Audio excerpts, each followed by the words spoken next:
Let's welcome our keynote. Chris Warner is a leader in every sense of the word. He's led expeditions to some of the world's highest mountains.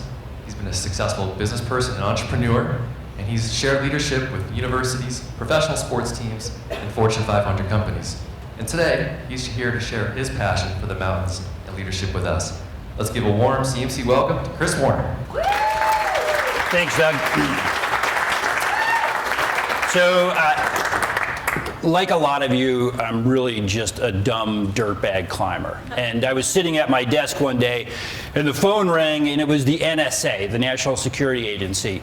And they had a team in the field, and I had trained this team for 6 weeks on how to do high-angle rescue, they were putting listening posts in crazy places like elevator shafts in Baghdad and like up on these ridges above Sarajevo. And I taught them how to use climbing techniques to do this. So the phone rings and it's the NSA and they're like, we need to patch you through to a team in the field. And these guys are in the background. You could hear their voices and you could hear guns being loaded, magazines being checked, people running and chasing around on this rooftop. They were on the rooftop of a Middle Eastern city in an office complex. And they had been putting in these listening devices, and somebody had seen them. And they thought that they were somebody robbing the building. And so these guys, these American 9 covert operators, run to the top of the building, and they barricaded the doors. And every one of these guys was an expert in their field, like from small arms combat to hand-to-hand combat to all the electronics needed to do this job. But they were about to be killed by this enemy force. And this is about 16 or 17 years ago, so you can kind of imagine where we are, although I'm not allowed to say. So anyway, they're on the roof of the building, and if they are caught, they will be killed. And it certainly is going to be a gigantic incident for the United States, especially at that point we had a brand new president who was going to, this was going to be more than just egg on his face, right? It was going to be the death of 9 Americans. It would be a terrible way to start your presidency. And so they're trying to figure out how to get off the roof of this building. And I had taught them for 6 weeks on how to use all sorts of, to build Tyrolean traverses and to do hauling and all this other stuff. And I was like, do you guys have a grappling hook? And they did. And they literally were able to throw the grappling hook across this road, lasso another building, and build a zip line. And while the bad guys were coming up the stairs, they were zip lining from building to building and building, and they eventually escaped. When they got back to the United States, we got together to do an after-action review, right? This is obviously an intense situation, and so we wanted to break down what had happened. And what they came back with was, the most important thing you taught us in this 6 weeks was not how to tie knots, right? Although those knots were critically important, right? It wasn't just that you taught us how to use these tools, which were critically important, but the most important thing you taught us was how to behave in this incredibly stressful situation, right? Literally a life and death situation.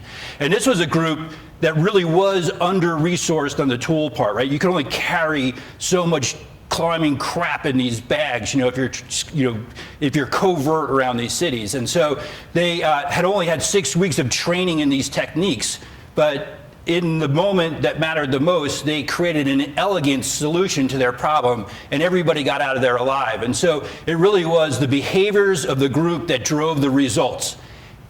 Following that experience, or really parallel to it, I was climbing on K2, and I'm going to tell you that story in a few minutes. This time on K2, we had the best of the best climbers in the world. Literally, it was like the A team, and the leader of the expedition had gone around and found people, and whether it was from France or Switzerland or from Australia or New Zealand, he got the best of the best and brought us together, and the team was completely dysfunctional. We had the worst behavior you could ever imagine, and the result was that nobody summited. So while I was climbing K2, training covert operators, the Wharton School of Business called. So does anybody here have an MBA or a business background? Probably most of us. So Wharton is considered one of the top 3 business schools in the world. They were looking for ways to train, future business leaders to be better leaders. And we know, like everybody here in this room has experienced, has been a victim of the fact that we don't have enough good leaders in the world. right? We see this all the time, whether it's in youth sports, politics, religion, business, it doesn't matter. So they were trying to figure out how to make their leaders better. So they asked me, a dumb climber, to come in. And I spent 16 years at the Wharton School of Business running leadership development expeditions, doing what you guys do all the time, taking people and putting them in these, mountaineering experiences so that the best in them could come out, so that they could see how a high performance team was built, so they could have a yardstick then to judge other groups that they might work with in the future. Well, those graduates would go off to places like Google and Charles Schwab and JP Morgan, all these companies, and they would get there and they would realize in the workplace most teams were completely dysfunctional. And so they would call me up and say, hey, can you come in and help me get my team to be more functional? So suddenly I was in places like Google, right, and spending a lot of time there. And then parallel with this again was I had my own company. So I left the University of Colorado in 1987 to go be an outward bound instructor. And at one point along the line, I realized I wanted to just be a guide. And so I had $592 and I started my own business called EarthChecks. So EarthChecks, we grew into being the, pretty much the industry, everyone has an opinion on this stuff, but it was an industry leader in the indoor climbing world. We also led over 200 international mountaineering expeditions. And then I had, when I left as CEO and sold the company to private equity, I actually had about 1,000 employees and we were serving 2 million customers a year. So we had a deeply personal need to build better leaders. We had a gigantic business need to build better leaders, right? And I certainly had a personal need because I was going on these, crazy trips to places like K2 and Makalu, et cetera. So what I want to walk you through here is a story, because I think we all recognize that story is one of the best ways to teach people lessons. And so in this story, you're going to see lots of lessons that you can relate directly to. Most of it is on the same theme, and the theme is that behaviors are the killer app to driving results. And I'm sure you're going to hear things in this that remind you of experiences you've had at work, certainly experiences that you've had in the mountains. And then after we've explored this theme, we're fully immersed into it, our minds are completely open to the possibilities. We're then going to look at the data behind great teams. But to get to great teams, we first have to plow through the bad teams. So we're going to go from bad teams to great teams, and then we're going to finally get to our team. And most of you filled out a survey tool, so we're going to bring that data into it. My hope in this whole thing is that everybody in this room, becomes a better version of themselves as a leader. I would imagine that most people in this room are leadership athletes, right? Like, you're here because you have demonstrated that you have, core competencies in leadership. And Gallup, which has surveyed hundreds of thousands of managers, has found that only 10% of people have a natural leadership ability. 8% have talents that can turn themselves into leaders, but they found that 82% of all leaders in America stink, right? So we are an elite group in this room because we're part of the 10%. What our job, though, to do, especially at this stage in our life, is to go from being leadership athlete to leadership coach, right? It's great that you know how to run fast and jump high, but it's more important now that you can teach somebody else how to run fast and jump high.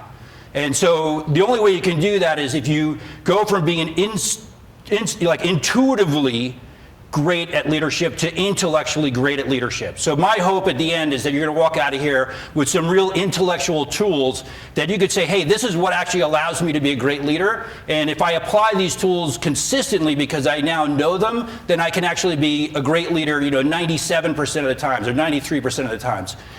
One of the things that I found, especially working with high performance teams, are they are all desperate to get 0.1% better. So, maybe for some people in this room that are absolutely mind-blowingly amazing, you'll hopefully get at least 0.1% better. I've worked with amazing groups. I got to work with all the coaches of the Ravens when they won the Super Bowl. And you talk about a high-performance team. I mean, these guys were led by the single most charismatic person I've ever met, John Harbaugh. Every single person was intellectually invested in the whole process, and they were desperate to get 0.1% better. So I'm hoping that this is the same kind of audience. We'll go through the story. We're going to do an exercise together in which people are going to have to come together. So people sitting alone are going to move into the middle or at least join in little groups to do this exercise. And then we're going to go through this data-driven part of it when you guys can ask a ton of questions. And then hopefully everybody walks out of here, as I said, a much better version of themselves. So let's start on a peak called Everest. Has anybody here climbed Everest? Okay. Kind of surprising, right? Because there's been over 8,000 people on the summit of Everest now. Which for most of us, I know that I look around the audience, I see there's a lot of people that kind of grew up, my generation or maybe slightly older than I was. When we first started to hear the Everest story, especially when we think about 1963 with the Americans climbing Everest, or even when we were a little bit older, that story was intertwined with a couple of other important cultural events that were happening. So we had World War I and World War II, which taught us that human beings were terrible people, right? That there was these forces of evil in the world.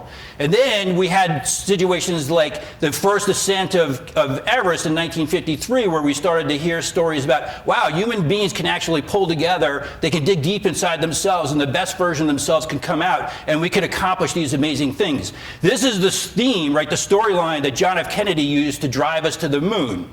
And I was in kindergarten. I remember July 20th, 1969 very well, right? It was one of those formative moments of my life when man first walked on the moon. So these themes were really big, especially for those of us who, spent a lot of time in the 1960s. So let's talk about Everest for a second. We do know that the first 10 expeditions that went to Mount Everest failed, and 16 people died trying to get to the top. In 1952, the Nepali government opens Everest for the first time to attempt to get to the summit from the south side, and they give the permit to a Swiss team. 9 other expeditions had been British. Now there's a Swiss team. If you were a British climber whose so much of your identity was tied to getting to the summit of Mount Everest, you were bummed when they gave it to the Swiss. I don't know how many of you guys have been to Switzerland before versus England, but they have these things called mountains in Switzerland, right? So now they have the experts, right?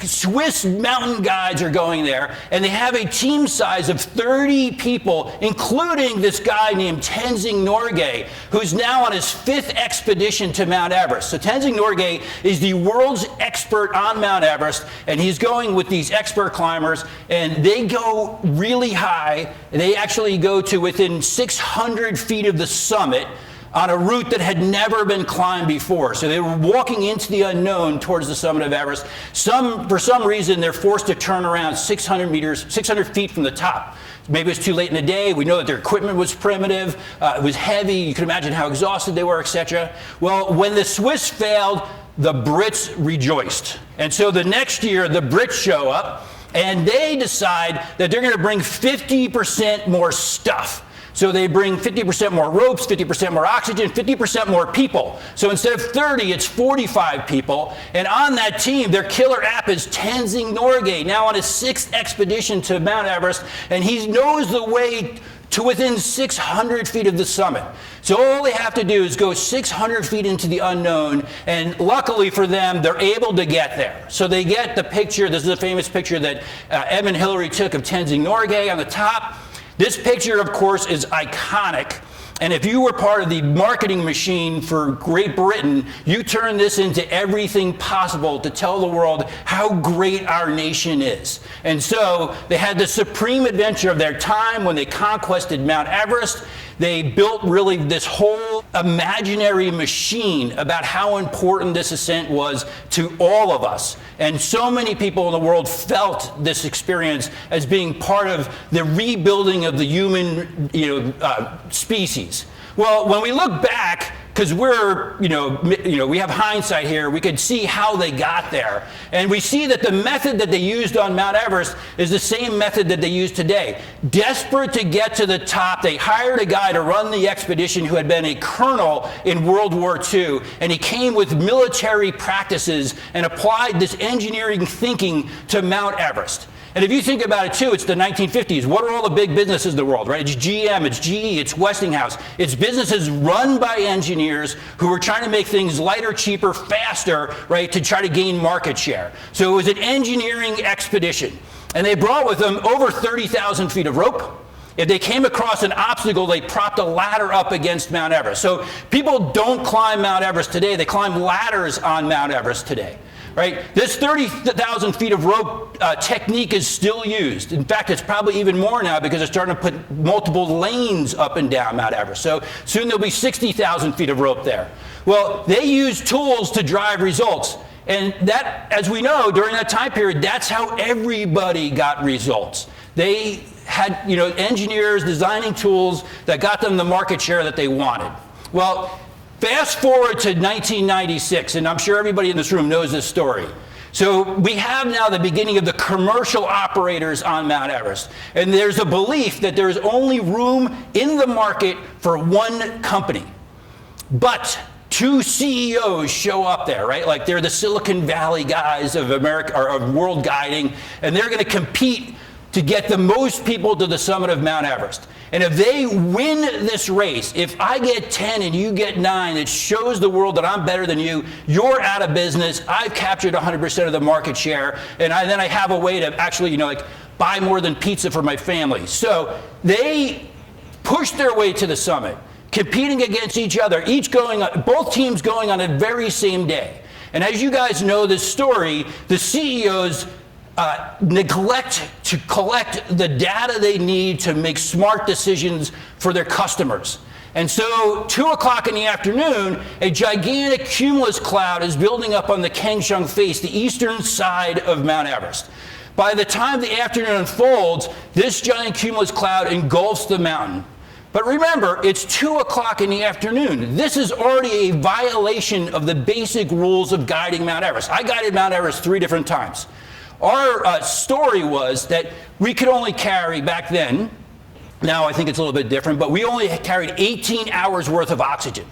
And so if it took you 10 hours to get to the top, you had 8 hours to get down with oxygen, right? In fact, we know that if it takes you 13 hours to get to the summit of Mount Everest, you're 5 times more likely to die than if it takes you 11 hours. Because 13 or 18 hours minus 13 hours is 5 hours to get back down. We also know that most people die on the descent of Mount Everest.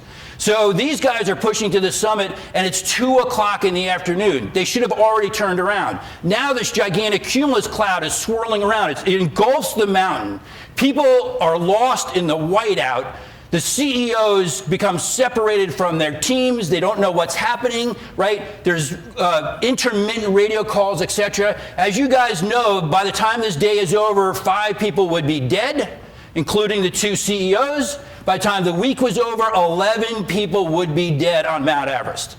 Well, this story captures the imagination of everybody. We have the Into Thin Air book, we have the Climb book, we have the movies that are made about it. It's the front page of most newspaper articles, etc. And it is a gripping story what's happening on Mount Everest. And it's a gripping story for those of us who are in the business of taking people to the summit of Mount Everest, because we realize that we are all out of business.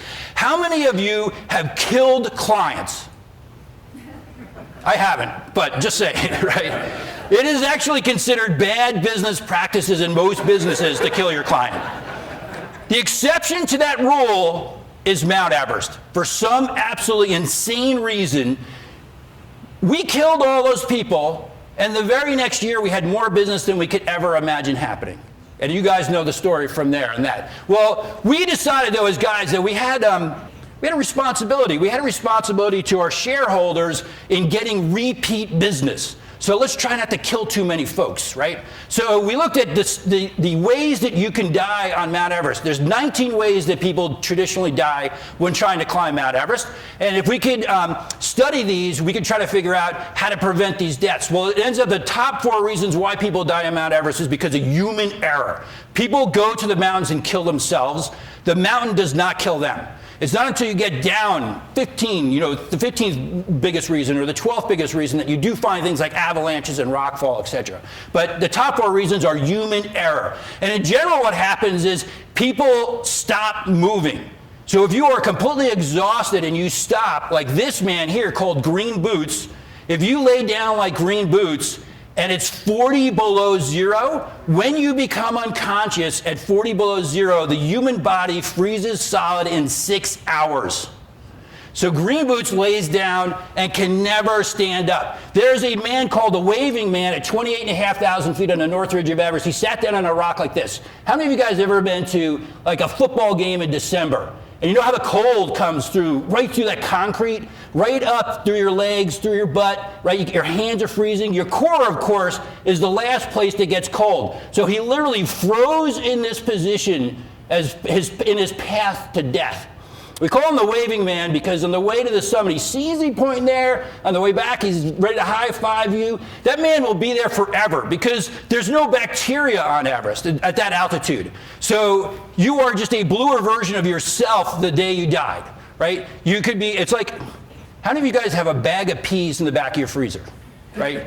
You could take those peas and eat them tonight if you wanted to. They could be 47 years old and they will taste the same tonight as they did then. So these dead bodies, when I got into the North Ridge of Everest, we had 8 dead bodies that you stepped over or around on your way to the summit.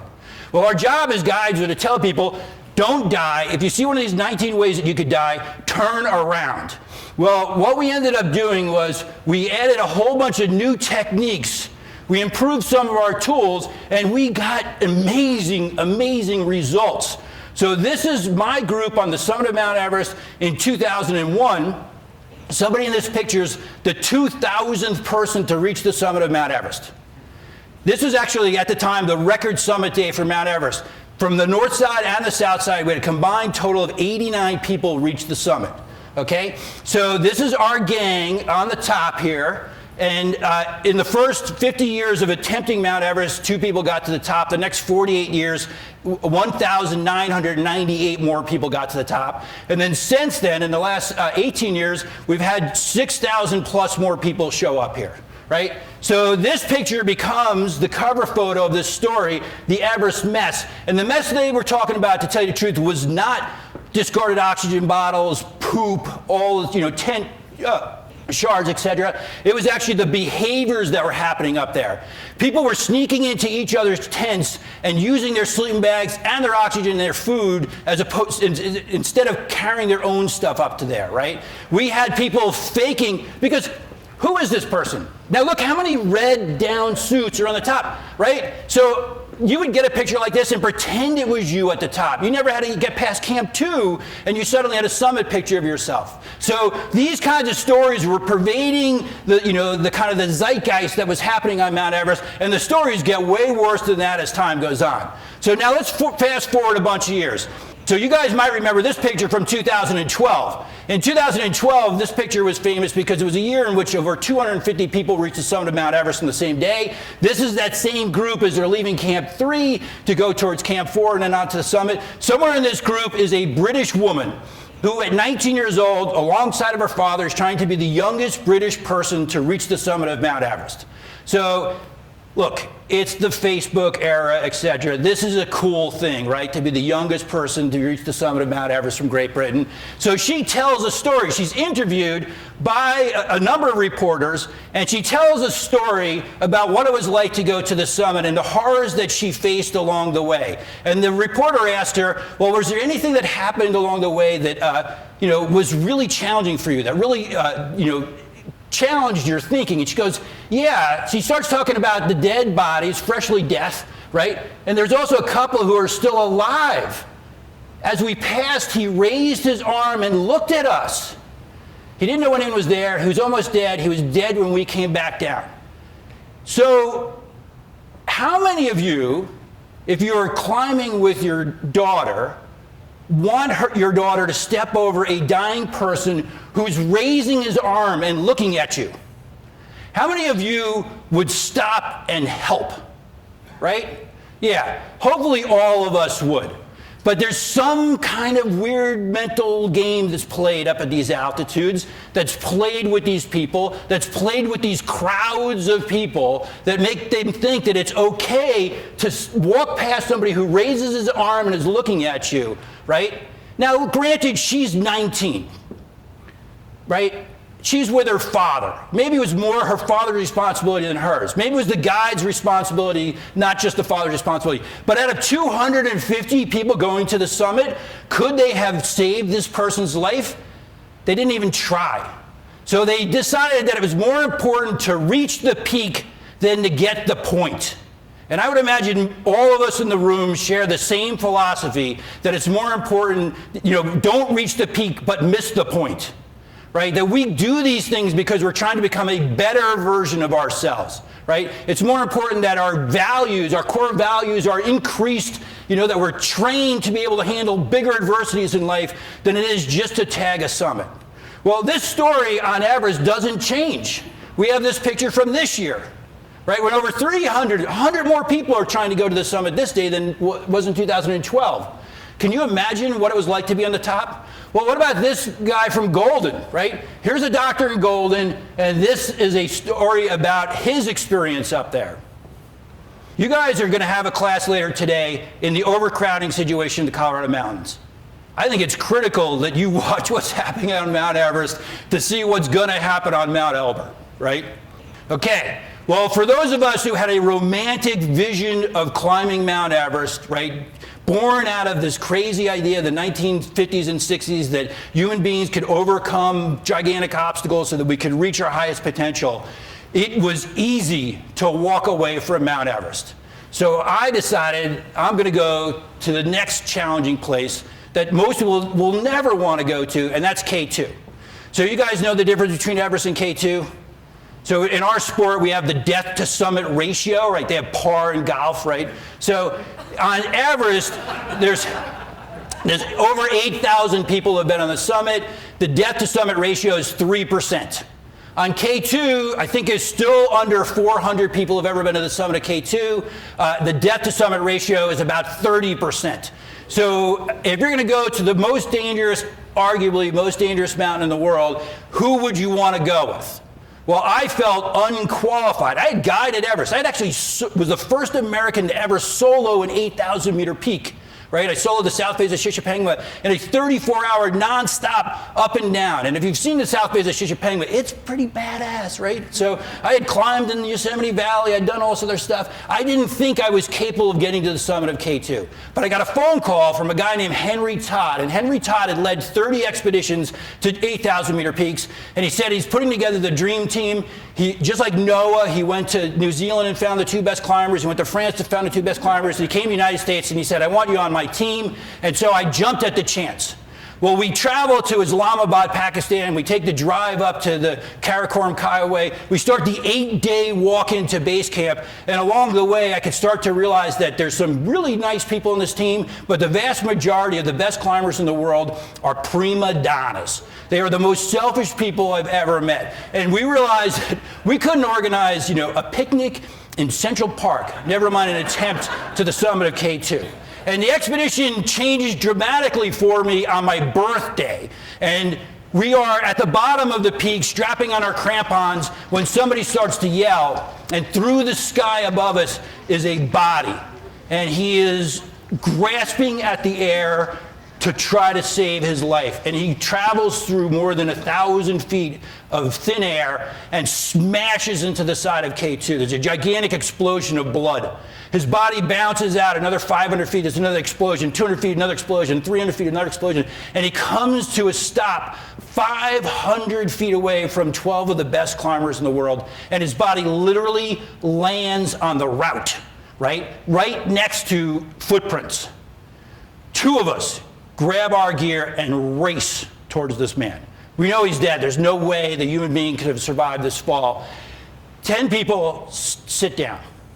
The 2 of us who go up are 2 Americans. There's a guy named Rod Richardson and myself. Rod Richardson had been 2 tours of duty in Vietnam. He had been shot 4 times in his back by, when he was working in Lebanon. He was a U.S. Marine Corps recon lieutenant colonel. So he's the baddest asses of all the baddest asses. So he leaves this expedition to become Hamid Karzai's head of security. Do you guys know Blackwater, the organization that had the private army in El Anbar province? He ran Blackwater's El Anbar province army.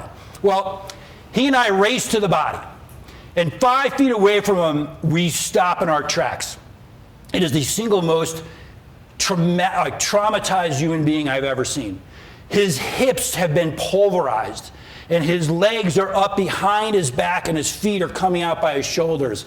And the source of all the bleeding was the back of his skull, which had hit a rock and was completely impacted in. And the pieces of his face were all, because the skull no longer meshed with the skin, everything had shifted a little bit. And the skin had been drained of all its blood to turn a gray color, which made his teeth seem to glow in the dark. His eyes were crooked, his nose was sliding off the side of his face. And we had to rebuild him. But we had one more important task first, and that was to send as much love into his soul as we possibly could. How many of you have been there with somebody died, right? How many of you have been there with somebody who's just been born? So when we're watching our child being born, it is an overwhelming feeling of love in that room. It is the universal miracle.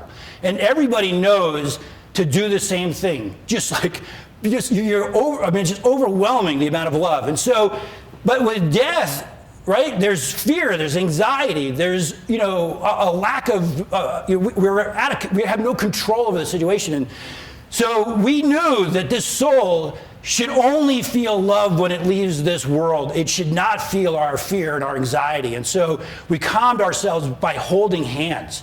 So me and the most badass Marine you've ever met, we literally held hands for a couple of minutes, got our emotions together, and then put our hands on this man's body. The first time I'd ever felt a person die was in Peru on a climbing expedition, not a partner of mine, but when I was trying to give him CPR, I could feel his soul going through my body.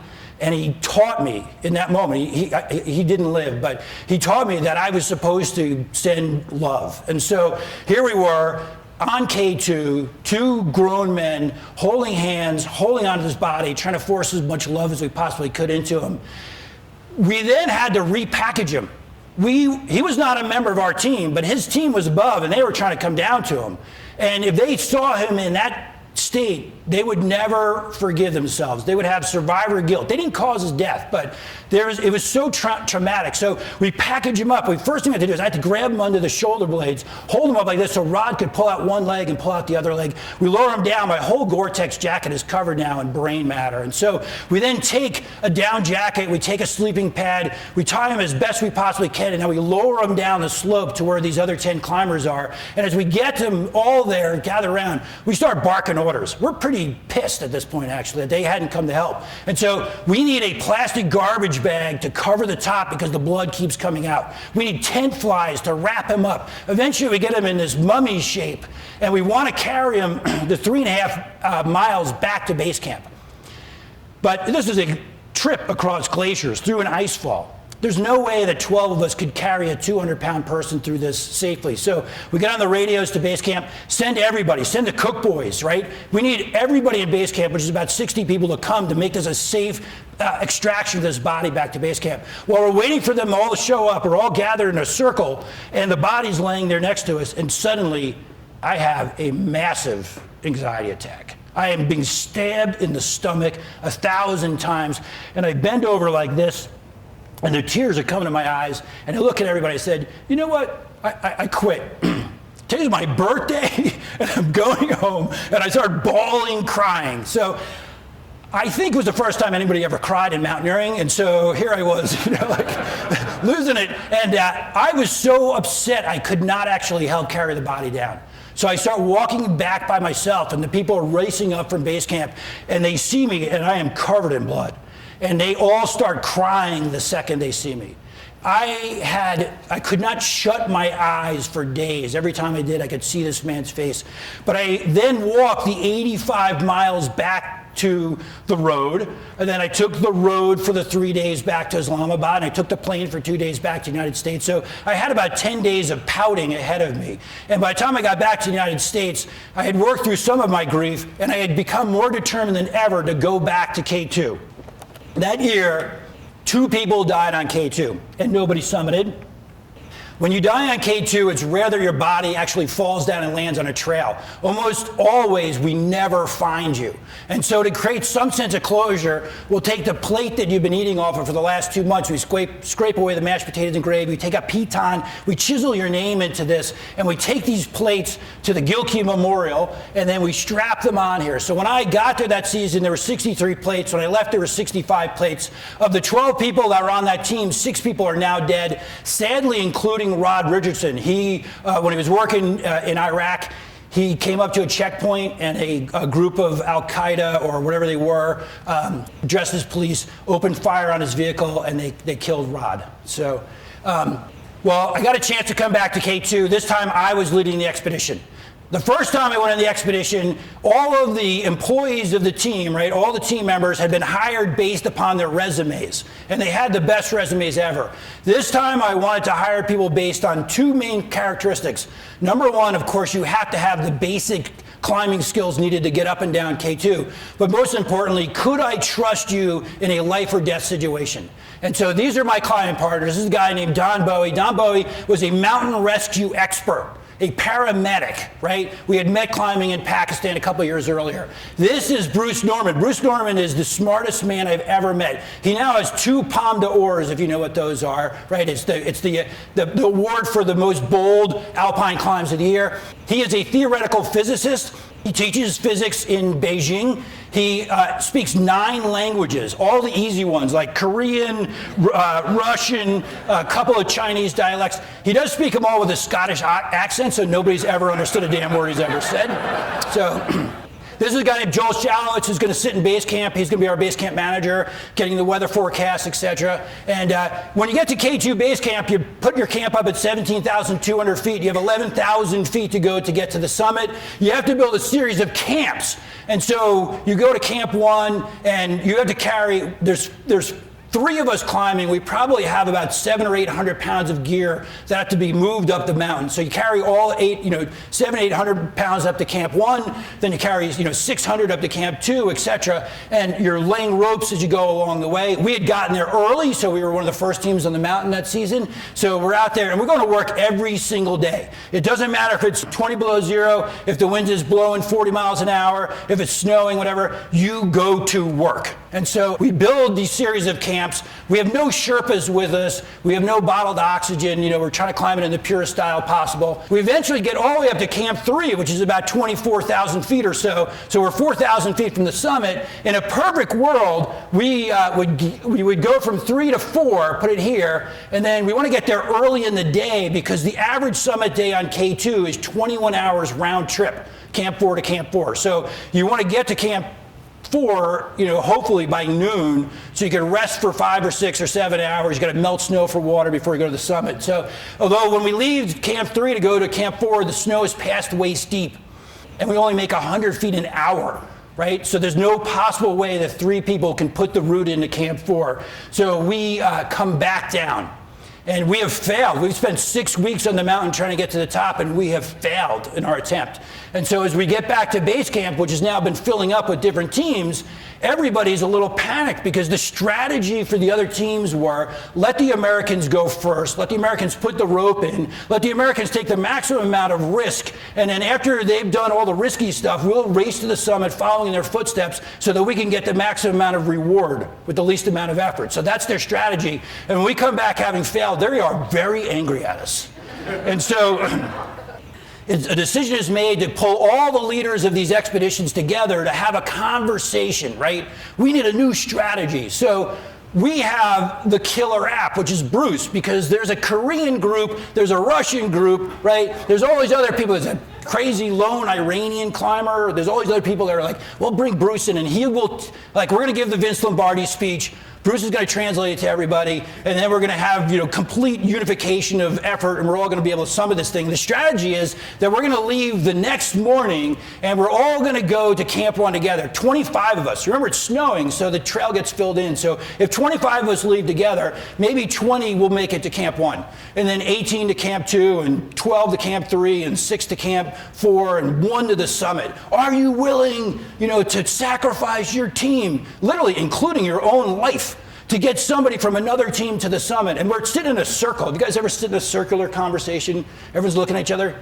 You have to tell the leader of that conversation what they want to hear, right? Whether you believe it or not. And so they're saying, oh my God, you're absolutely right. We will make the sacrifice. It doesn't matter for the glory of mankind. It doesn't matter if it's the Korean guy who gets to the summit and I fail as a Russian, right? So they're all saying the right thing. And so we get ready.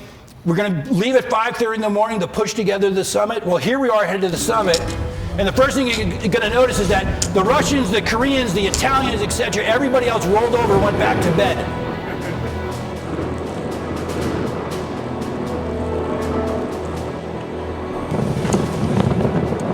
All right, you ready to get our butts whooped again? Yep, ready to step on the beast. Here we go, is the first step. Pretty nice up there, huh? Yeah.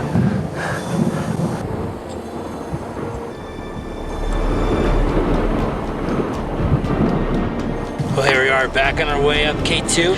We're below Camp 1. And sure enough, it's snowing and blowing on us again. This mountain loves to torture us. Certainly never given us the easy way out.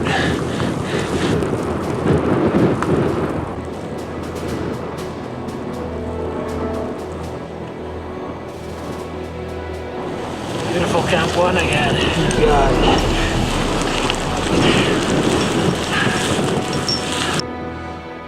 We got up this morning, and when we looked up onto the Black Pyramid towards Camp 2, there was just a number of clouds ripping across the face.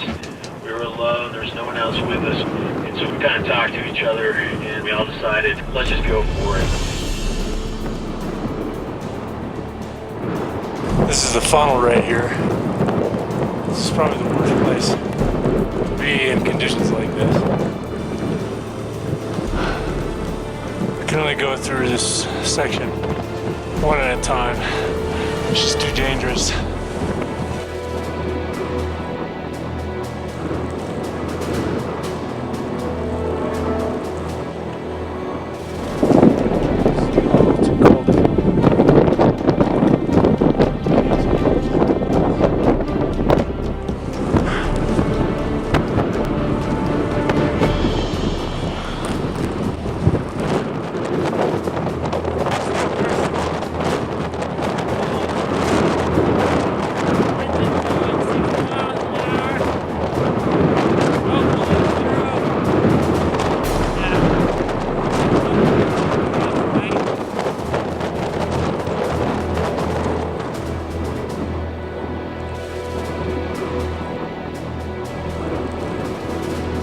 It's definitely the coldest, hardest day so far going up to Camp 3.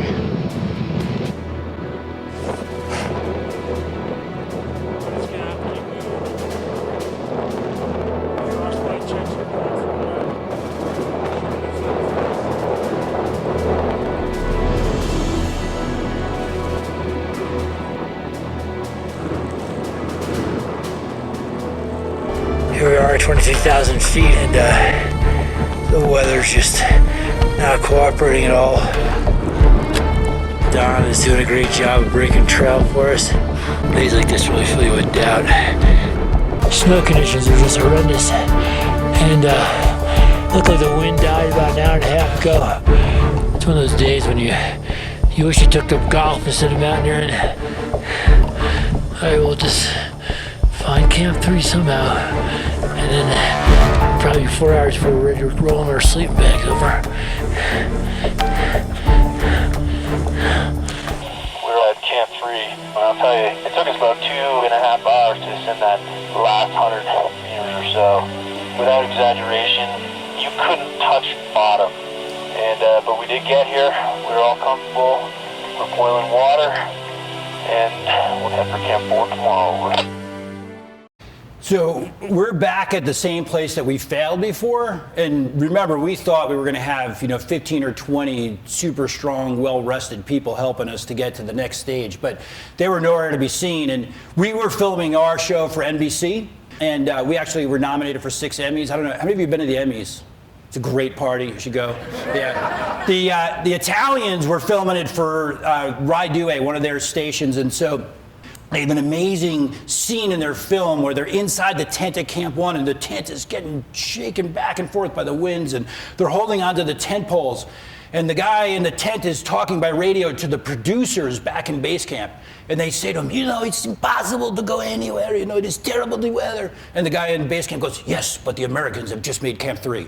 And so, anyway, they are now panicked, right? So the Russians, the Koreans, the Italians, the lone Iranian climber are all down at Camp 1 or head to Camp 2. They hear we're here. They push like demons to try to catch us, right? Because they know they need to be attached to our train or engine to get their little cabooses to the summit. So here we are now climbing above Camp 3. This is the one spot where the snow is not waist deep, believe me. So, and if you guys have ever experienced, I'm sure you've experienced this, right? So down below us, there's this raging storm. You might have seen this been on a plane where you take off from the runway and you're up, you go through the clouds, or maybe this happened to you on Mount Elbert or something. And so down there's a storm.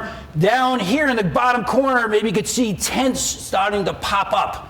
So that's the other teams that are showing up, right, to try to catch up to us. And we've been laying ropes and trying to go up, and you could see these massive backpacks that we have. We have over 3,000 feet of rope that we're carrying with all the pickets and ice screws and everything to secure the way up to Camp 4 and onto the summit. And so at some point in the day, a Portuguese climber catches us, actually two of them, and the Portuguese climber and his porter, Pakistani porter, they want they want to get to the summit. They're trying to get up to us, and so they followed our footsteps up. And this Portuguese climber, if you read any of the books he's written about himself, you'll notice on every third page he reminds you that he is the greatest mountaineer of all time.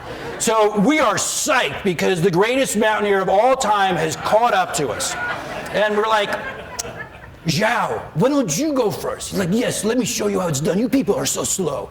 And he goes 10 feet, and he turns around and goes, this is impossible. Like, we're never going to make it. And the sad part is he's right.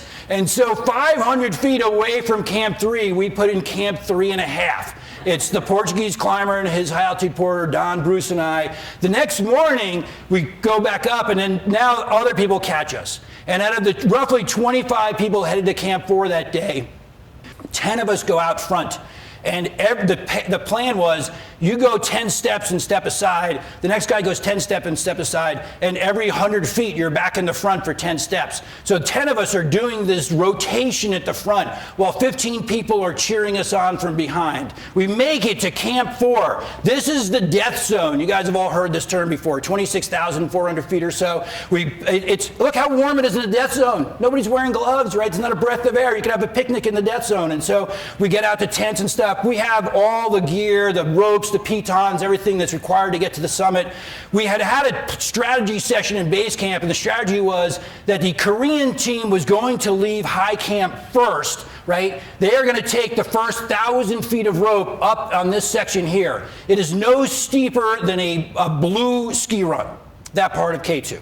They have 5 Nepali Sherpas, roughly 5 climbers at this point have made it this high. They all have bottled oxygen. The leader of that expedition is a Sherpa named Nima Nuru Sherpa, and he had been to the summit of Mount Everest 6 times, and he's being paid the princely sum of $25 a day to guide the Koreans to the summit of K2. And so Nima organizes his Sherpas to take the first 1,000 feet of rope. This section here is pretty damn tricky. And so Bruce, Don, and I will lead through that section. And then the last 1,000 feet is up here. This is going to be done by the 4 Russians who've made it, who all have bottled oxygen. One of those Russians is named Roman, and Roman at 30-something years old has had all of his teeth removed and these golden crowns put in. So he looks like the Jaws character from that James Bond movie. And I mean, I never saw the guy smile. I heard him grunt a few times, right? So anyway, they got Roman leading the Russians, right? And that's how we're gonna make it work. The best way for efficiency is if we all give the Koreans a 1-hour head start, right? Because they got to tie knots and uncoil ropes and stuff like that. And then if we time it right, we should get to where they're running out of rope at about the same time if we had just, a nice continuous path of motion. So here we are heading to the summit. The weather conditions are excellent, and we're going to start heading out. So we'll call you about 2 hours south of Bottleneck, over. Okay, you have a good trip, over. I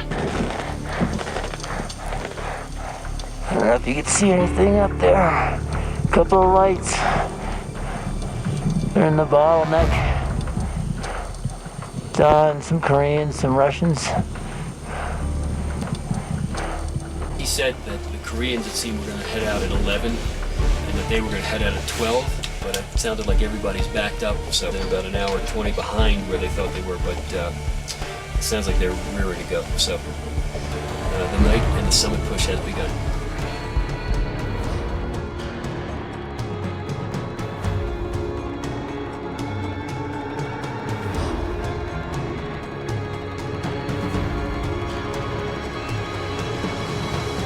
Been pretty dramatic so far.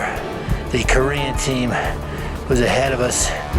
They were all on oxygen, and one of their Sherpas fell down the south face to his death. And I don't think we'll ever find his body.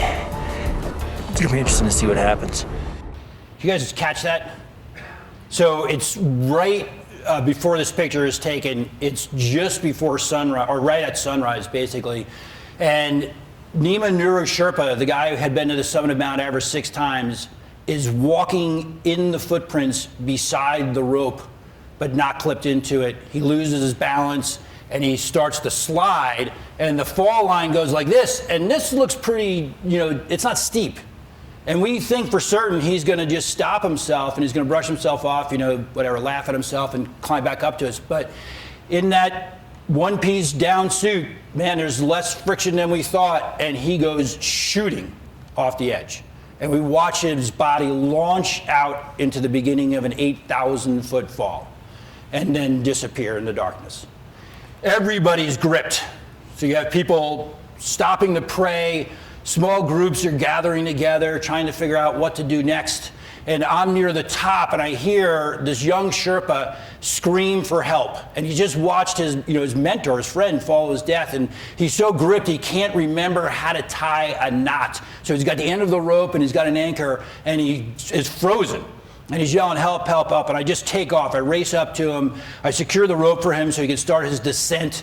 And, everyone's questioning whether they should go to the summit or not. And I get on the radio to Bruce and Don, and I'm like, are you guys willing to keep pushing? It's the perfect summit day, right? Look, there's not a single cloud in the sky. You can see a little bit of wind blowing off the side here, but this is a gorgeous summit day on K2. And so we decide we're going to continue to push. I have 600 feet of rope in my pack, so I take off and I start leading up. This is where Nima Nuru Sherpa has fallen down this face here, right?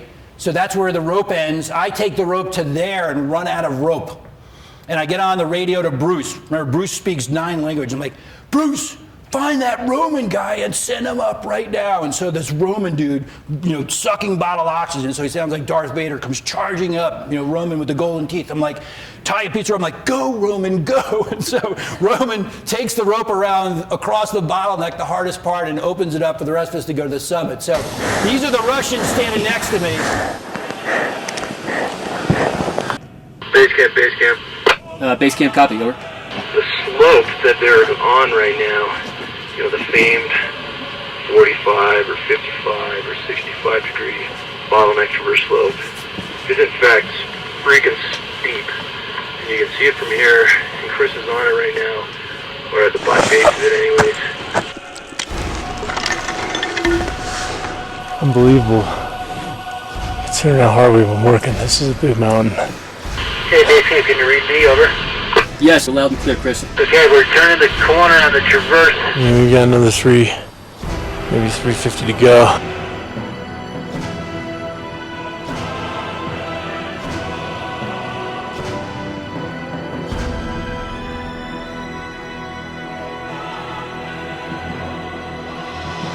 Here comes Don to the summit of K2. Awesome job, Don. The whole base camp, you hear just applause erupting in every different camp, and we're all so excited for you. Over. It's very, very hard summit in these conditions. We either had knee-deep snow or bulletproof ice. Oh, that's one of the hardest summits I've ever had. Oh, yeah? I think I only specialize in hard ones. We left out one, so that's 15 and a half hours to the summit. Oh. I think I just pray that we can make it back safely. There's Long way before we hit the fixed lines, over. So do you guys catch the math on that? We left at 1 and it's 15 and a half hours to the summit. So we were terribly slowed by the difficulty, by Nima's death, etc. And so now it's 5:30, we're on the top of the peak. And the math doesn't work for the people with oxygen, right? They have 18 hours of oxygen. The Russians, the Koreans, they tag the summit and they take off as fast as they can. Well, we're on the top with all the leftovers, the misfit toys. This is Daniele Nardi. Daniele Nardi is the leader of the Italian expedition to K2, 4 men. They are the most handsome men I've ever seen on an expedition. They spend their days in base camp washing their hair and drinking espressos, right? So they have, all of the patches, the sharpest and shiniest crampons, right? Daniele, where's your team? I don't know, Chris. They're not as strong as I am. Take my picture. So I take his picture. He's like, film me for Italian television. And so I film him for Italian television. And so he marches across the summer. But Daniele, you're the leader of the expedition and you don't know where your teammates are? Yes. I'm like, okay. When have you seen them last? This morning. And so he has been climbing for 15 hours without any idea, right? I'm like, do you talk to them by the radio? He goes, no, we don't like each other that much. We hardly ever talk. And for him, this is an amazing accomplishment because he's the only Italian on the summit, so he must be the strongest, best looking member of the team. And so we have him on the summit. We have this guy. Well, you see it here. He is taking his picture with his selfie stick, right? This guy shows up. We're like, who are you? He's like, I am Libor from Czech Republic. I'm like, where did you come from? Libor and his friends were climbing the other side of K2. They saw our lights in the middle of the night. They traverse across. They follow in our footsteps. 5 guys leave high camp. Libor is the only one to make the summit. Libor, like, how are you doing? He's like, I feel terrible. And he looks at Bruce and Don and starts to vomit. So he's sick, a sick Czech climber on the summit of K2. We have the proud Italian, and kneeling down next to him is the lone Iranian. This guy had looked like, I think he had hitchhiked from Tehran to Islamabad, got on the Greyhound bus. He looks like along the way he found a down suit, right? And so this little puppy, Iranian guy chases us all to the summit, and he's on the top. And we're like, oh my God, how are we going to get these people down? Like, I am a guide first and foremost, right? As a guide, you never leave the weak behind, right? This is just ingrained in your brain. And what we know from guiding is the strongest person always needs to be the highest person on the mountain. Because on the way up, the guide is first. On the way down, the guide is last. Because if a problem happens at 8,000 meters and that problem is 100 feet above you, it might take an hour to get there. Most people stop breathing in that time period, right? So you have to be able to descend to the problem quickly because it's too hard to climb to the problem. And so we gather the misfit toys together. It's 5:30 at night. The sun is starting to set on K2. As we enter the shadowed side of the mountain, it gets bitterly cold. And so we have these guys, we're connecting them to the rope. We have 3,000 feet of rope that we have to descend, right, to head towards Camp 4. As we're descending the ropes, we come across 2 more Italians still coming up. The Italian leader blazes past them without ever saying anything to them. We stop them. Like, are you people crazy? Like, it is going to be 6 o'clock by the time we're in the summer. Like, do you need anything? Like, do you need water? Do you need gloves? Do you need anything? No, we are great. We are, Italian mountain guides, right? And one guy was on his 10th expedition to 10th summit of an 8,000 meter peak, and the other guy had already been on K2 once before and failed in a year where all the rest of his teammates had succeeded, so he's feeling particularly terrible about himself. The 4th Italian guy had turned around at 10 o'clock in the morning and headed back down and is waiting at the highest camp. So this is a film of the Italians. This guy in yellow is one of those Italians who's still climbing at 5:30 at night, but this is him at 10 o'clock in the morning. So you could see he should have turned back at 10 o'clock in the morning. The reason he's so far behind everybody is he's exhausted. So these are the leaders. The producers, you should turn this off. This is them hearing that Daniele Nardi has reached the summit of K2. So their TV show is a success. They're psyched. And here's our movie of the proud leader walking across the summit of K2. Look how strong he is.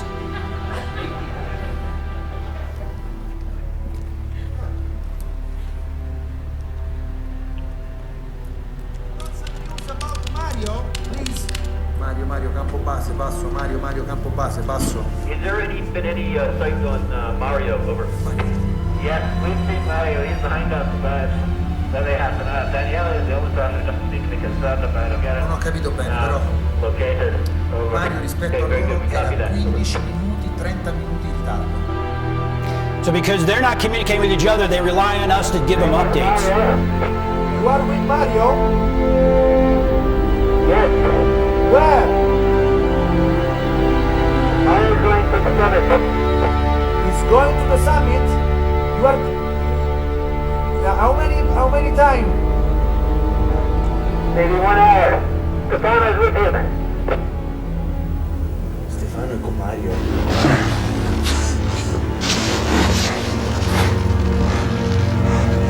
Even if he's close to the bomb, it's not too late. That becomes dangerous. Yes. Really dangerous.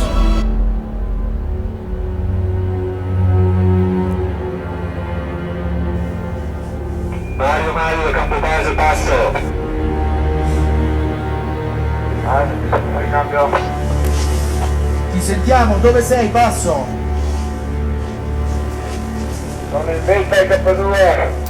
So Mario radios in the first time when he's on the summit of K2. Sei un adorabile pazzo, Mario, sei un And adorabile they're pazzo. saying, È descend tardissimo. fast, go Sei now, arrivato adesso, now. pazzo. They know at this late hour of the day what the consequence likely is. And he tells them that Stefano's also made the summit. C'è Claudio che è scoppiato a piangere, passo. This is Stefano walking down from the top. Me lo fai morire questo ragazzo qua, Mario, passo.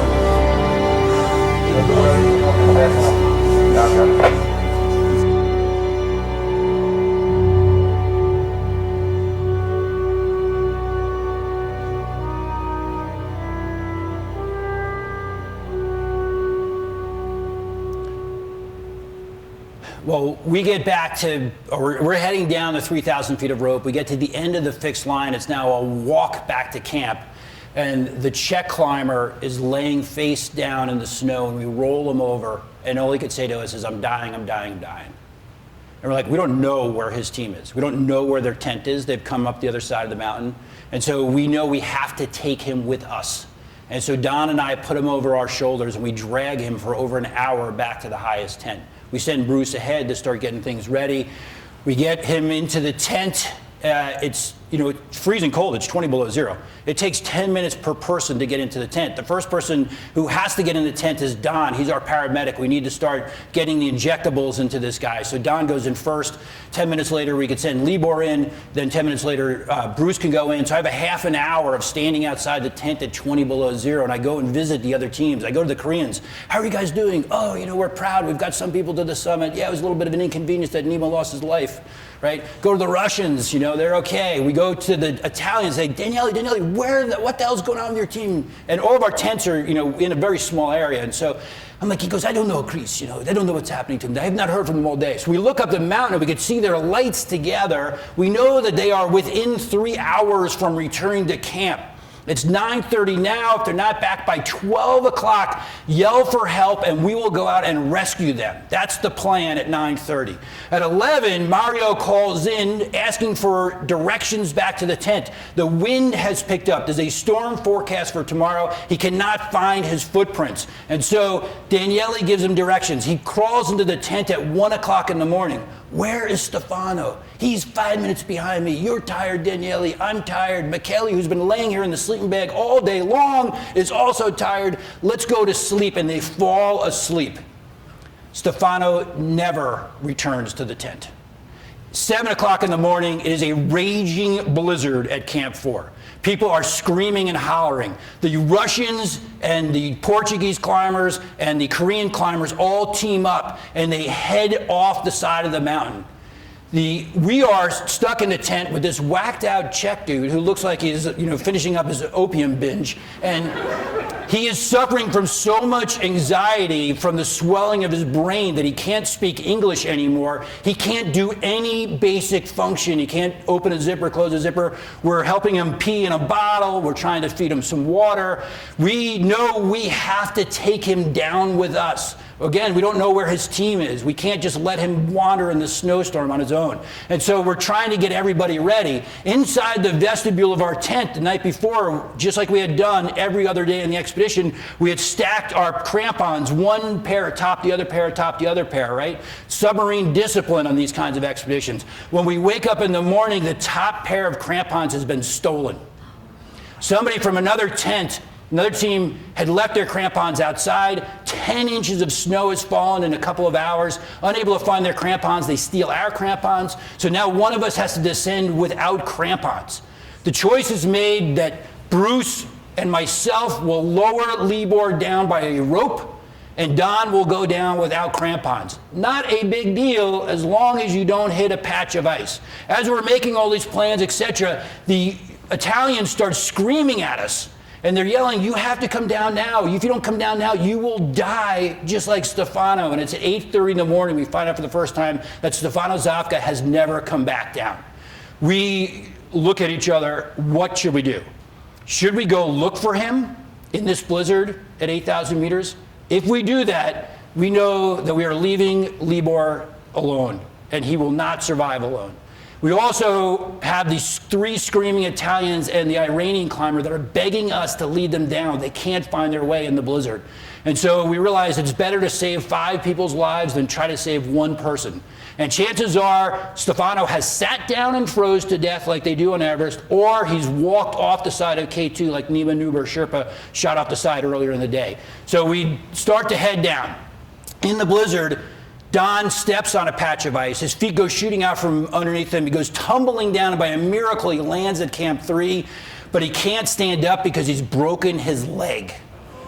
Right? We have the resources to get a man with a broken leg down. We have the 3 Italians and the Iranian and Bruce. I will stay at Camp 3 with the Czech climber who is unable to move any further.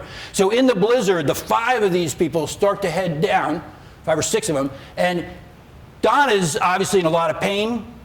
It is an inconvenience to wait for somebody who has a broken leg in a blizzard, so the Italians and the Iranian leave him. They get down to Camp 2. Their tent at Camp 2, somebody had forgotten to shut the zipper, and the tent is filled with snow, but our tent is there. So 4 of them climb into a 3-person tent. There's a spare sleeping bag in there, so we had told Don, abandon your sleeping bag at Camp 3. You can't carry the weight. So Don crawls to the tent at 8 o'clock at night. He unzips the vestibule door. He's trying to unzip the main door of the tent, and he looks inside, and it's full. And there's Mario inside Don's sleeping bag, surrounding packages of food. They've eaten our food during the day, and they won't let Don in the tent because there's no room. Well, where am I going to sleep? You could sleep in the vestibule. It's like, can I at least have my sleeping bag? And Mario looks at him and says, you know what, Don? Yesterday this was your sleeping bag, and tomorrow this will be your sleeping bag, but today this is my sleeping bag.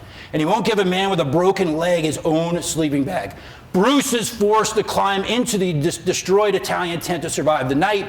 We all somehow make it through the night. We make it back down to Advanced Base Camp. We bring in a helicopter to haul out the wounded. After the wounded are gone, it's time to have a little conversation with some Italian men. So I go over to the tent.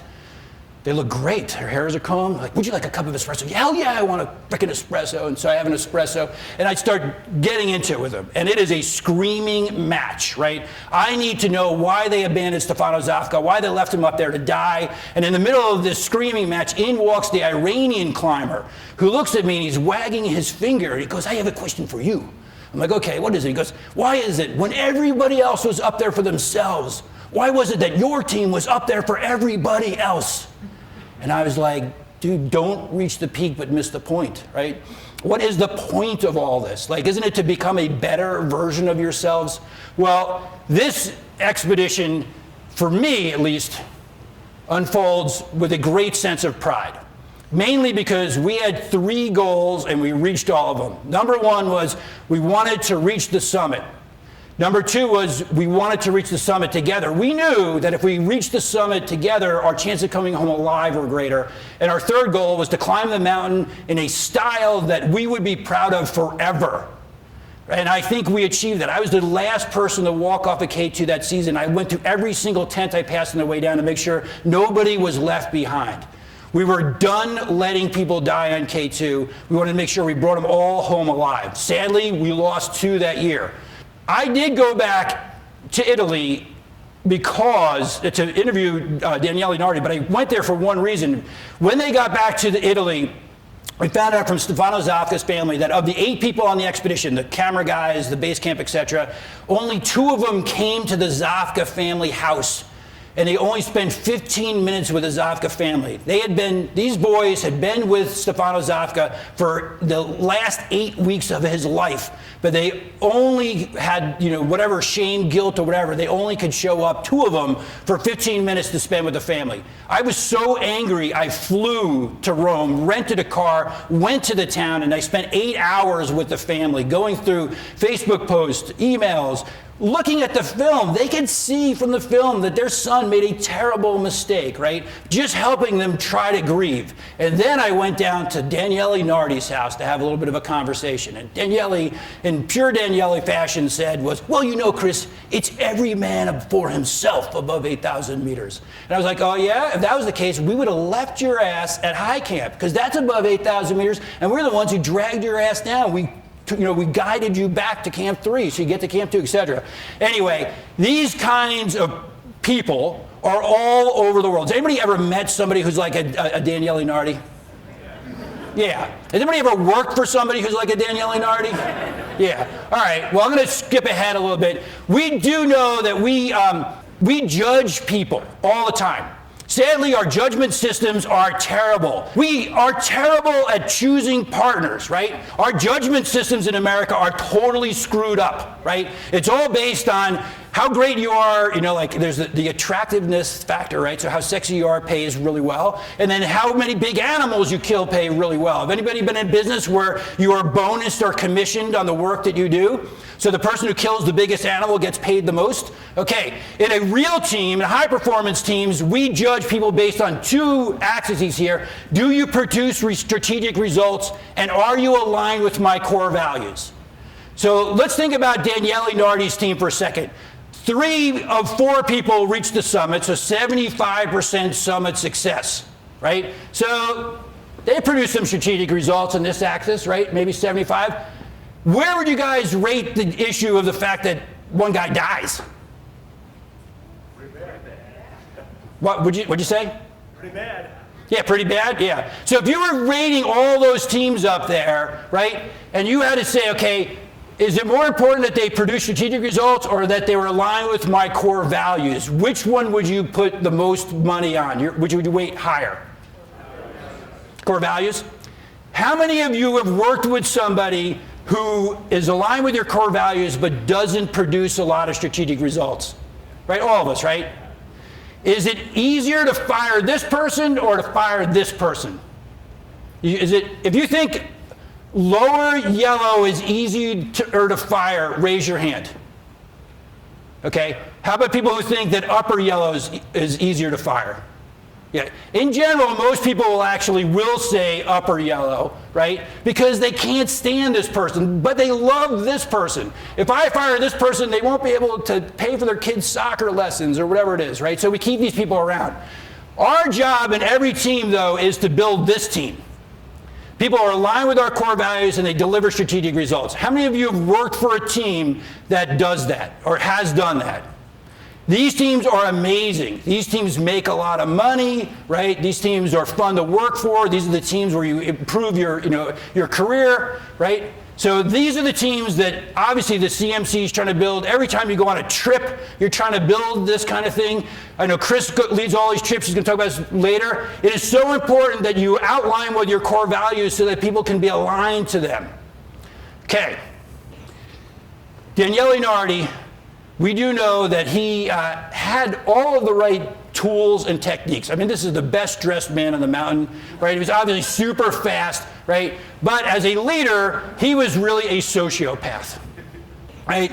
He had middle management, right? He had Mario, right here. And then he had a couple of low-level employees, certainly Stefano, etc. So this is the way a lot of teams are built, right? Some kind of sociopathic leader who he needs these people, right? Because they do all the work. And then the more the company grows, to tell you the truth, this group here grows bigger because this is insulation between the people with the pitchforks and the sociopath. So We do know that Daniele had all the right tools and the techniques to get the result he wanted, which was to be the one and only person to reach the summit of K2, right? And from research that's done by the guys at Harvard, they know that if you have the right tools and the right techniques, that predicts your future success by 25%. The other 75% is actually your behaviors that you bring to the task at hand. And as those of us who are leaders know, what we're trying to get out of people all the time is the right behaviors, because all of our competitors also have laptops. They also have the same software system, right? We all have the same financial techniques, etc. The difference between our company and the other company is the behaviors of our team, and this is how we get discretionary energy out of people, by making sure that we all have the right core value alignment. So Daniele Nardi's behaviors are dangerous, unproductive, and dysfunctional. And we know from research on people like Daniele that these teams do terribly in the long run, right? 30 to 40% worse than teams with no duds. And if you have a dud team member on your team, you guys know this. They hold your team hostage. They actually think that they are better than everybody else. Without them, the company is going to fail. And so what ends up happening is when all this discretionary energy of the company is going to, taking care of these gigantic crybabies, all of the good people want to leave your company and go somewhere else. So all you're doing is taking your best people and encouraging them to go work for your competitors if you leave that person behind, right? They lose performance because they're spending all their time dealing with these petty dramas. And lastly, this is the problem in America. 73% of your managers don't know how to deal with these people. And this is our challenge, is teaching future leaders first how to deal with the duds, right? So they can put all the discretionary energy towards the people that really matter, those greens up there.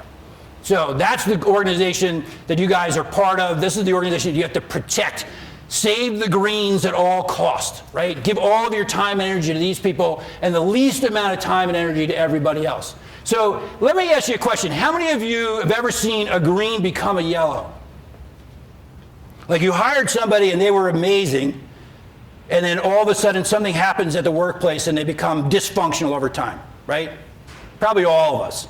Sometimes it's because their dog died, or their girlfriend breaks up with them, or their car breaks down. And sometimes it's because we make them dysfunctional. There are 6 psychological needs that every member of a team has. If you don't meet their 6 psychological needs, you will take a high-functioning person and make them dysfunctional. But these are the 6 psychological needs.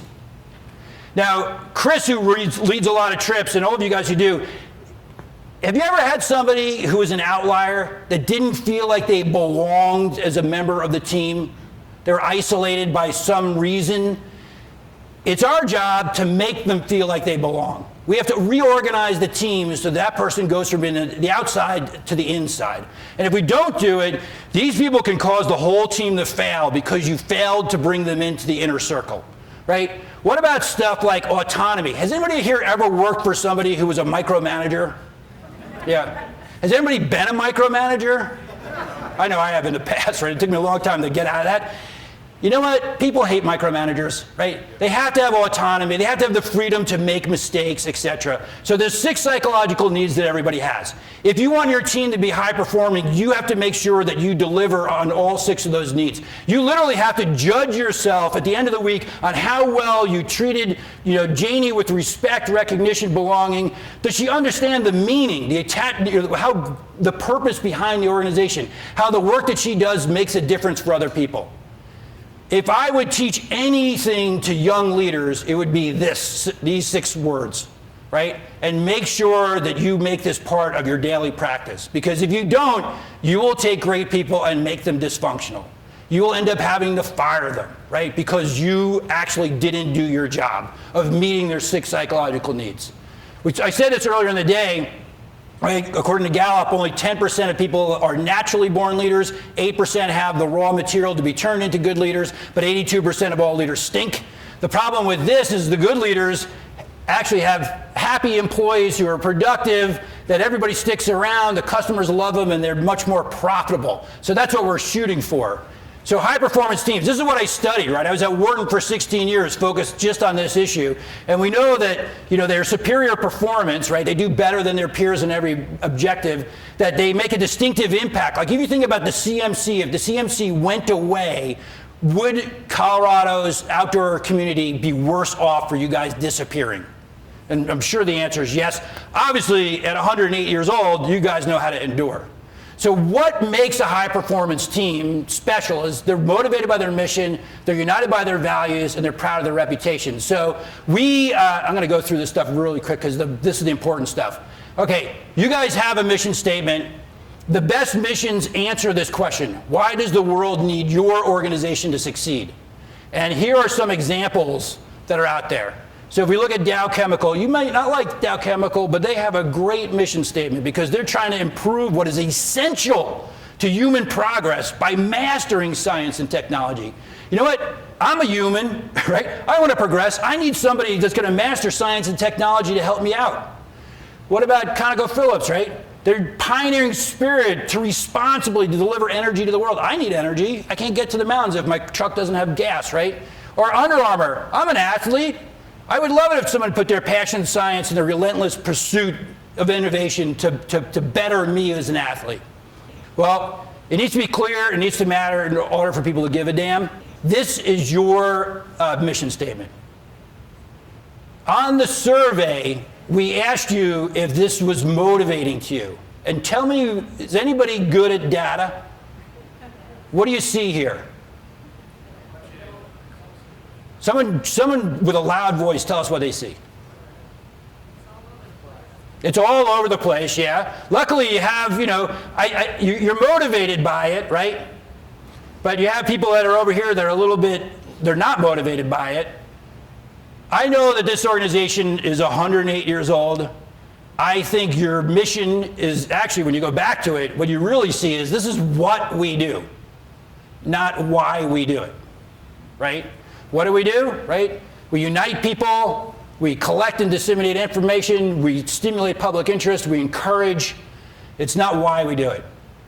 Maybe just like Coca-Cola, which was invented around the same time as the Colorado Mountain Club, has changed their branding and slogans to address, the needs of a new generation of people. Maybe you guys want to look at that.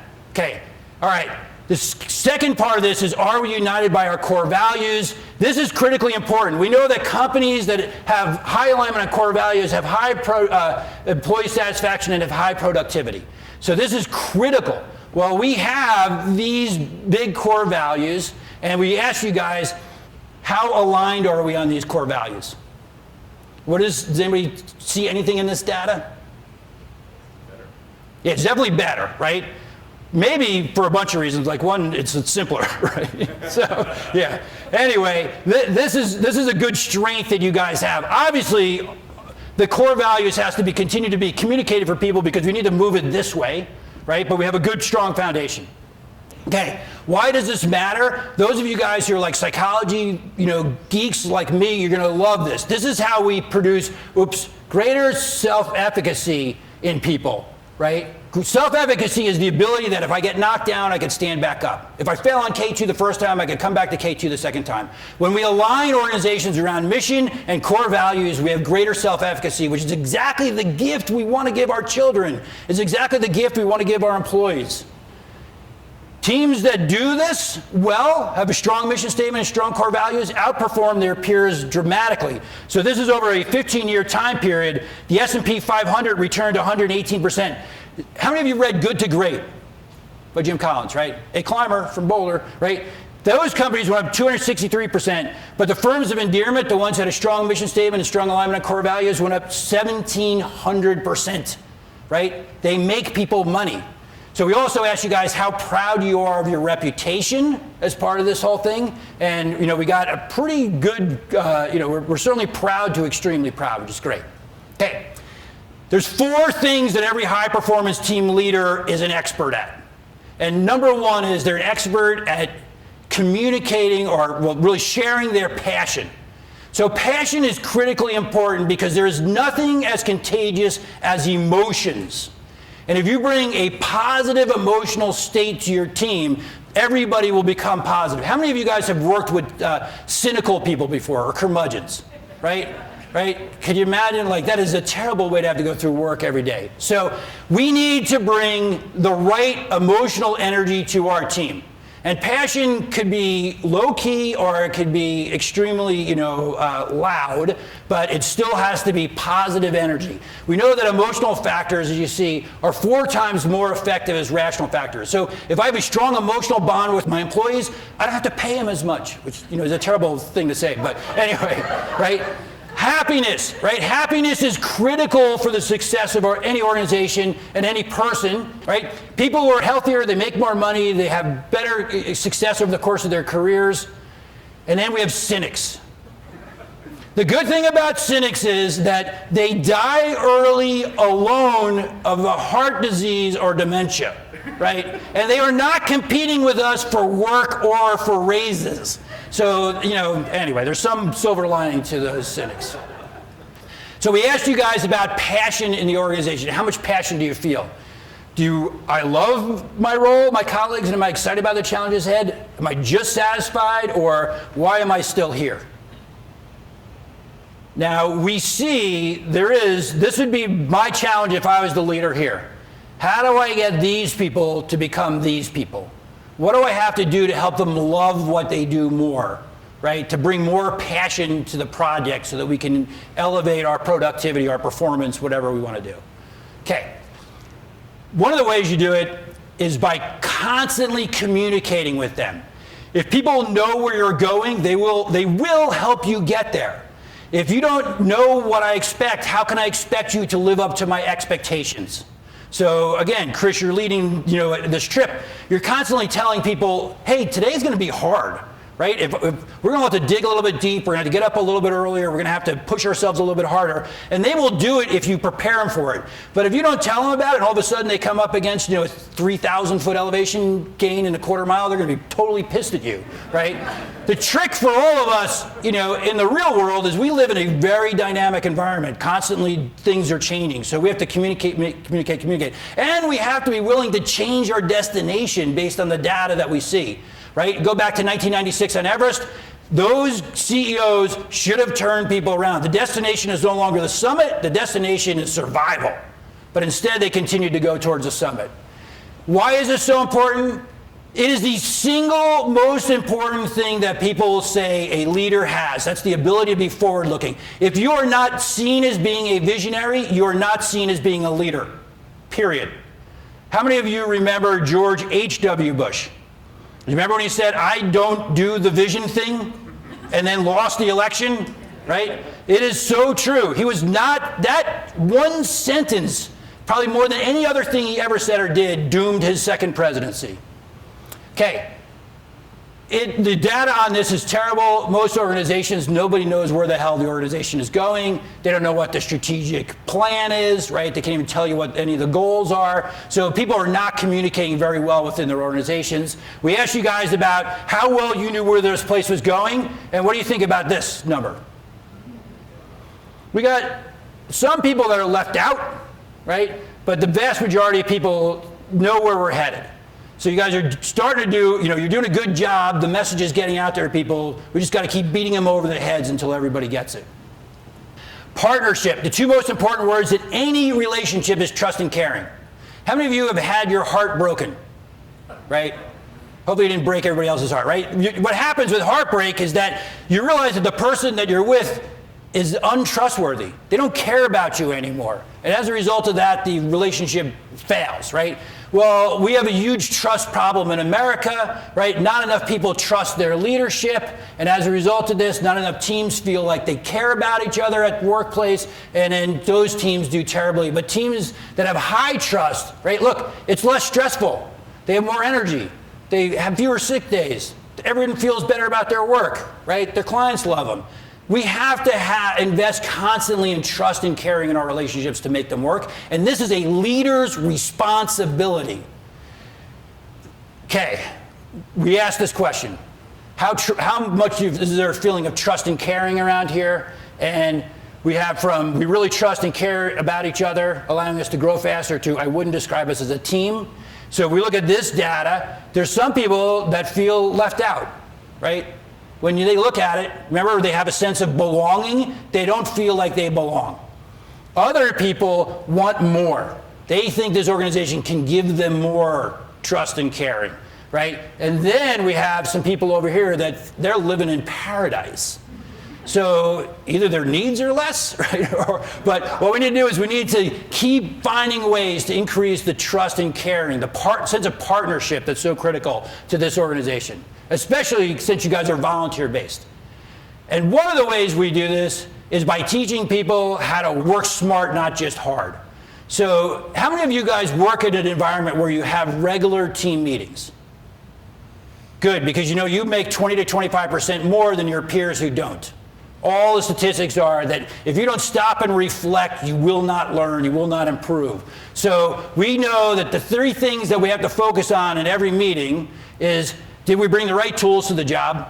Did we bring the right techniques? And most importantly, were our behaviors aligned with where the results we wanted to get? And a lot of times, the most important person to start this conversation is the leader who says, hey, yeah, we could have had a faster whatever, we could have done this a little bit differently, but you know what? I failed to bring us together in a way that allowed all of us to perform at our best, right? I didn't create an environment where the discretionary energy of everybody was allowed to move us all forward. So these 3 things have to be a part of every single one of those conversations. We asked you guys, are you guys just hardworking? Are you working hard and smart? And what we got here is most people felt that we're working hard and are improving.